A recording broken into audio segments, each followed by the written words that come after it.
Се враќаме назад во студио. Што мисли народот, наши ваш гостин, професор доктор Вело Марковски, веќе рековме, првиот човек во држава кој што најави кандидатура за претседател на Република Македонија. Професоре, пред да преминеме на некои ваши гледања на актуелните ситуации, јас ви прашал и нешто друго. Вие некако започнавте веќе, меѓу граѓаните сте постојано по објавите што ги гледам. Како е прифатено ова што го најавувате меѓу граѓаните? Јас сум задоволен, значи граѓаните гледаат искрен однос, имаат претходни некакви искуства. Тие средби гледам да бидат нели со помали групи, да посетам одредени места, меѓутоа отпослат како ќе објавам има многу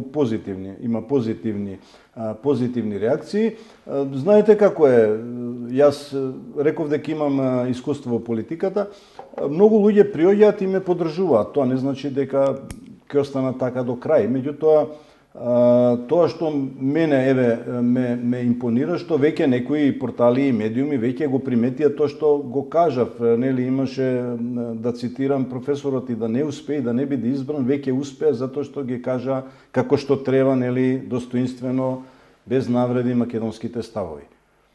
Тоа е тоа што и граѓаните верувам ќе го ценат.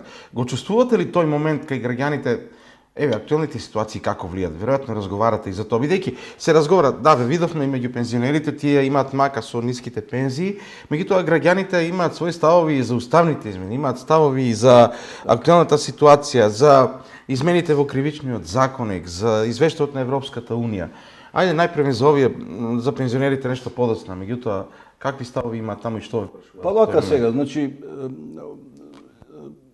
совпаѓање со анкетите има, значи најмногу од граѓаните прво што секогаш го спомнуваат, нели после ковид криза, каде што имаме огромна загуба и економска, сите семејства имаат загуба. Загубата на државата е најмалце 1,5 милиарда евра, каде што е светска економска криза, функционерите си покачија 78% плати. Тоа мислам дека од 10-9 луѓе го коментираат. Чекајте сега.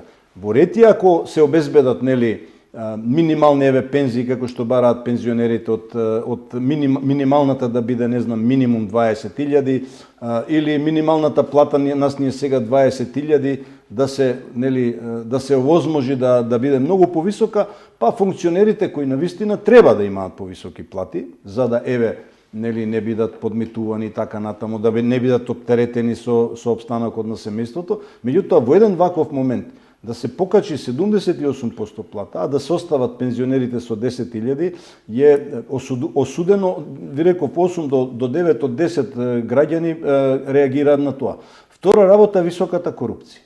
Значи, постојано слушаме ние, висока корупција, што значи? Високи владени функционери или високи партиски функционери, ги гледаме дека постојано се спомнуваат од типот на издавање на објект за 2.600.000 евра на периферија на Скопје, од типот на поврат на 100 милиони евра за ДДВ, од не знам да не речеме нетранспарентноста околу изградбата на автопатите од Бехтеленка. Зачудувачки не се реагира на висока корупција за договорот со Чебрен, кој е едно стратешко прашање за Македонија и голем број нели се одвојуваат 100 милиони евра за некаква фирма која испаѓа дека е блиска до власта, па ќе произведува електрични автомобили, значи за огромни бројки, значи таа висока корупција која исто така многу им смета на граѓаните и сиромаштијата. Значи, ние веќе, видите, значи, според званичните извештаи ноември 2022 и ноември 2023, сега потрошувачката кошничка за 4-члено семејство е 51.000, околу 51.400 денари, мислам дека беше, што е поважно дека за цели 18.300 евра е поскапо од лани. Значи, ние имаме некаков мал минимален раст на плати, меѓутоа објективно трошковите се многу зголемени, зборуваме дека 19.000 дека се потребни само за исхрана на едно 4-члено семејство. Значи храната ни стана скапа, комуналиите ни се многу скапи, не знам, електрична енергија, мобилни телефони се меѓу најскапите во Европа, а од друга страна имаме најниски плати во Европа. Главно се тие главните проблеми што јас еве на терен што можам да ги видам кај граѓаните. Како инаку, како личност, како човек кој што ги следи актуелните состојби, гледате на моментот на представување дека уставните измени се главниот клуч за да почнеме преговори за влез во Европската Унија и покрај тоа што добивме извештај како што добивме. Па како да ги кажам, смешни. Значи гледате што ни се случува. Значи не знам како целото општество ни е конфузно, би рекол. У медицината конфузен е човек кој не знае што прави, мислам не комуницира како што треба. Значи сега доаѓа пресуда од судот во Страсбург за господинот Милејан Киевски дека бил неправилно држан во притвор. И сад ние сите тоа го гледаме, се плашиме да го кажеме. Са пресудил суд. Нашите институции реагираат дека тој суд лошо пресудил, ние знаеме повеќе. Имате извештај на Европската комисија у која поминуваме, паѓаме назад. Не викам само оваа власт, ние спомнав преска и пред 15-20 години ние сме лоши. Значи сега доаѓате на власт, така? Треба да знаете кој се клучен проблем. Сиромаштијата, пензионерите, огромна категорија на луѓе кои не можат да преживеат, економијата и задачите, ако сакаме, ако се прокламираме дека сакаме Европска унија, има таму задачи. И ние повеќе од 20 години се вртиме во круг и во секој извештај тие. Добро, луѓе, имате само 2% ослободителни пресуди во кривичен суд. Значи, на КГБ за време Сталин му паѓале 10% од случаите. Што сакате да кажете дека нашите инспектори, нашите обвинители не грешат и од тие 2%, 90% од случаите се ослободени за некои ситни крадење, точак нема, значи сето друго е како рекол инспекторот, ја во една колумна напишав тогаш дај кривичните судови да го кинеме, бидејќи за 0,2% сега и да се сгреши и така натаму. Потоа притворот се злоупотребува максимално. Значи секоја комисија, секој извештај, значи во притвор се чуваат луѓе по неколку месеци, година, две, иако по тој закон што се смени 2012 година, претходно беше најмногу до 2 месеци, значи треба институциите да се обезбедат докази дека некој правил криминал, евентуално да дособерат докази и да го стават 2 месеци во притвор. Сега имате луѓе по 3, по 4 години се чуваат во притвор во никакви услови, значи се прави, затворите станаа место на тортура. Беше 5, ако не се лажи. Многу повеќе, па домашен притвор беше и така натаму. Значи има пресуда, сега не се признава. Значи сега врвните експерти се негираат, нели сте правници, нели во својата фела имате некој што е нели врв и така натаму. Понатаму самиот систем на обвинител кој веровално обвинителство кое веројатно не можам да го доловам, меѓутоа по инерција испаѓа дека е составен дел на владечката гарнитура. Веројатно треба да се избере модел, мислам дека е во Германија, каде што обвинителот, јавниот обвинител ќе биде од опозицијата, за да може да се брка криминалот на актуелната власт. Ние што правиме? Ние откако ќе падне некој од власт, тогаш ни текнува дека некој нели ќе се пресеќаме што било и како тоа пред 10 години нешто се направило, не било тогаш криминал, ни текна кога се смени власт. И сега еден невиден парадокс. Ние во Европска унија подпредседател и министр за проширување го ставаме господинот Маричич, кој претходно беше министр за правда.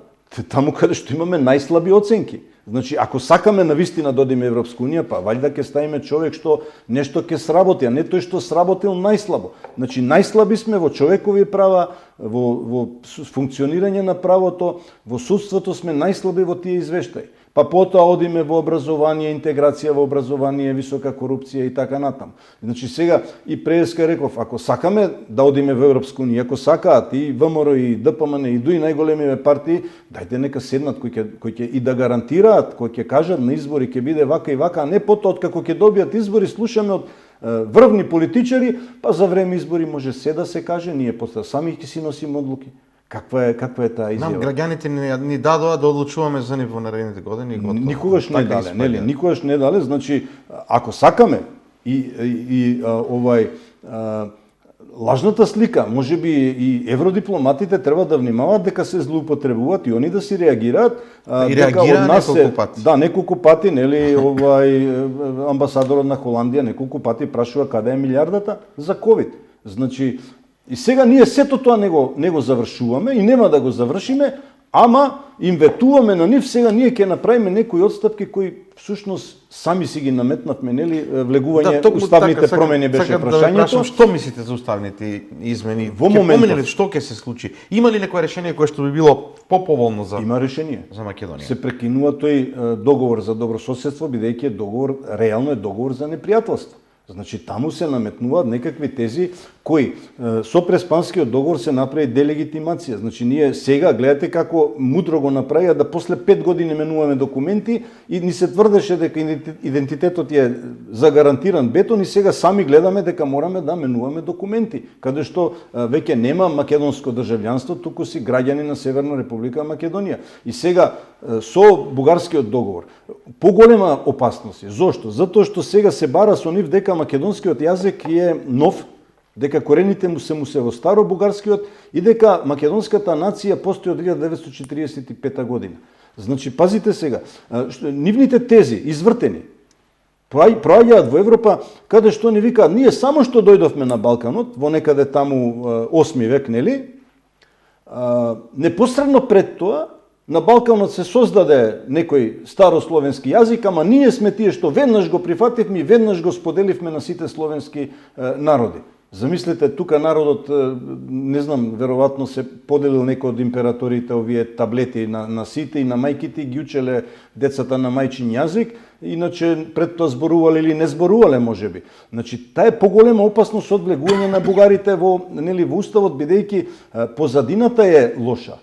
Од друга страна, реално, значи јас имам внук кој се пишал бугарин за да оди да работи. Тој е во Западна Европа. Има голем дел. Значи, тој ми е внук од сестра. И сега, ако гледаме ние после 100-200 години, ако внукот бил бугарин, значи јас сум бугарин. Значи, извртување на тези економска миграција има и од Германија во Англија, и од Германија во Норвешка. Или наши албанци од Македонија се пишат бугари ради таа економска миграција. Од друга страна, навистина народот е револтиран затоа што бугарската држава на моменти наоѓаше да се извини, нели, Бледскиот договор, нели, меѓу Тито и Димитров, намерите да се припои Пиринска Македонија.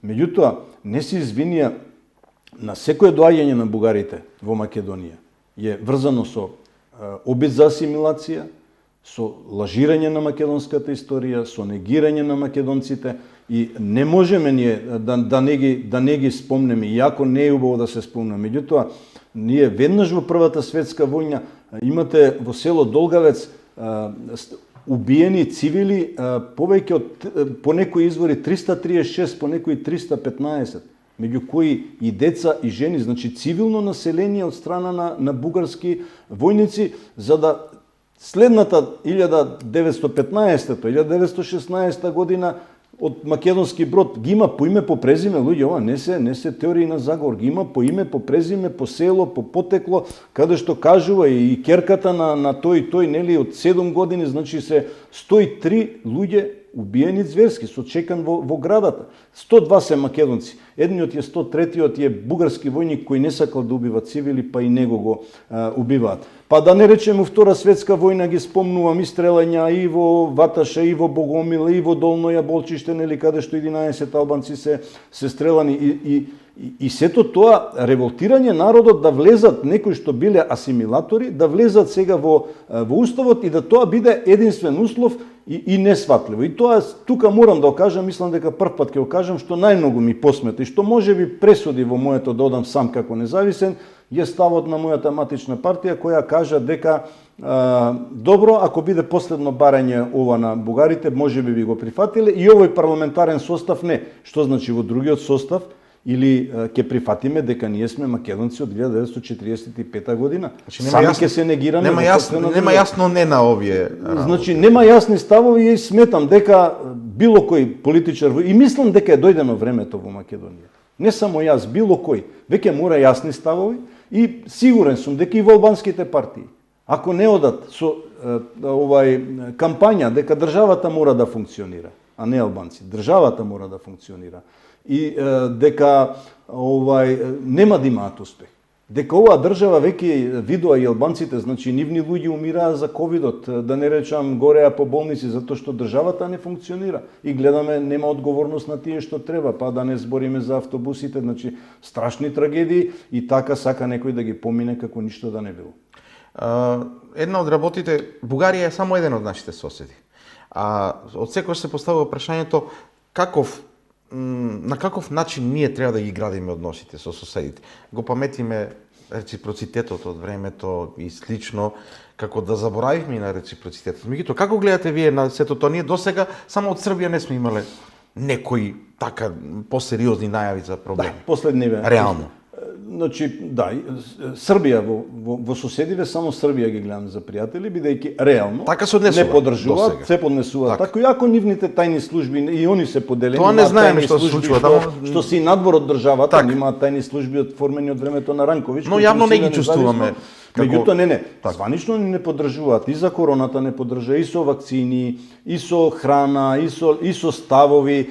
Ние сме тие кои покажуваме негирање или со Косово и со некои стави. Меѓутоа, од соседите само Србија гледам за пријател, веќе кажав Бугарија и Грција ради своји интереси и интересите на некои ментори кои им одговара некаква нова геополитичка подолба, сега гледаат да ги искористат, тие се поголеми држави, порано етаблирани, побогати, што е многу битно, нивниот буџет е 20 на пати поголем од нашиот, значи можат повеќе да издвојат и за пропаганди, и за институти научни и така натаму. И тие веројатно да си ги заштитат сопствените територии кои ги добиле со поделбата на Македонија, одат со некоја нивна стратегија која си бараат сојузници во некакви моќни групации и така натаму. Значи, од балканските држави, Турција тука ја гледам и така би одел. Јас и добро што ме прашавте, јас мислам дека таа политика на еквидистанца е многу погрешна. Ние мора да имаме пријатели, на Балканот ги гледам Турција, затоа што таму имаме 2 милиони македонци кои се многу успешни. Многу успешни, значи, и се гордеат со потеклото од Македонија. Ги гледаме, играат македонски пајдушко и така натаму, нели? Повеќе ги задржуваат некои наши традиции отколку ние самите, понекогаш. Ние самите се гордеат и со потеклото и бараат пасоши, ние не им даваме и така натаму.